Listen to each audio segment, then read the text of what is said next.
खबर शामिल करते हैं फतेह जंग से। हमारे नुमाइंदे मोहम्मद तुफैल की रिपोर्ट के मुताबिक फतेह जंग के दबंग प्राइस कंट्रोल मजिस्ट्रेट चौधरी शफकत महमूद ने फतेह जंग शहर का दौरा किया। अटक चौक में गौर अली के नान सेंटर को चेक किया। सफाई का इंतजाम दुरुस्त ना था, इस पर जुर्माना भी किया।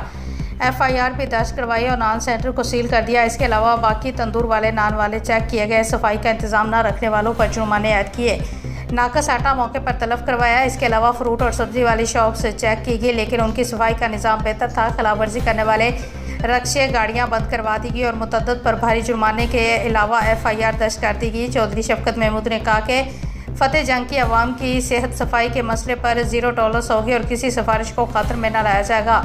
दरअसल अहले माला की तरफ से एक सोशल मीडिया ग्रुप के तवसत से चौधरी शफकत महमूद को इतला मिली कि खवातीन की वाक़ के औकात में कुछ लड़के जिना पार्क में घुस आए हैं। शिकायत पर चौधरी शफकत महमूद ने फौरी एक्शन लेते हुए 7 मिनट की कलील मुद्दत में रेड करवाया, लेकिन वो लड़के बच निकलने में कामयाब हो गए। ताहम चौधरी शफकत महमूद ने मीडिया के तवसत से तमाम माओ बहनों को पैगाम दिया कि उनके दरवाजे हर वक्त आवाम के लिए खुले हैं। बिलखसूस खवातीन को अपने हकूक़ के लिए कोई भी मसला हो तो फौरी एक्शन लिया जाएगा। मुतअद्दिद खवातीन ने चौधरी शफकत महमूद के इस इज़्ज़त अफ़ज़ा पैगाम का खैर मकदम किया और उनके इक़दामात को काबिल तहसीन करार दिया। अवामी हलकों ने चौधरी शफकत महमूद के इक़दामात को सराहा और उम्मीद जाहिर की कि वो मेरिट पर कार्रवाइयाँ जारी रखेंगे।